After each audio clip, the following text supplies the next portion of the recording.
Hello everyone, আসসালামু আলাইকুম। আজকে আমি দেখাবো কিভাবে মরিচ ভাজির সাথে শুটকি খেতে হয়। এটা আমাদের বাসার একটা রেগুলার ডিশ, সবাই অনেক পছন্দ করে। আমার মনে হয় এটা অনেকেই খায়নি। এবার আসুন আমরা দেখি। ফার্স্ট অফ অল আমরা কাঁচা মরিচগুলো কেটে নিই। এটা কিন্তু অবশ্যই কাঁচা মরিচই হতে হবে। দেন আমরা কিছু আলু কেটে নিই। এটার জন্য আলু একটু দিতে হবে, আলু না দিলে এটা আবার বেশি ঝাল লেগে যাবে।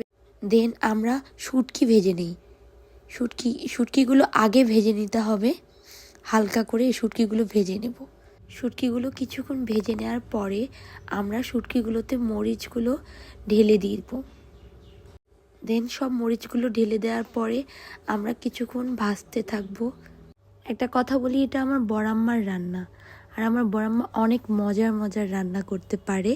তার এই রেসিপিটা সবারই অনেক পছন্দের, যারাই আসে তারাই খেতে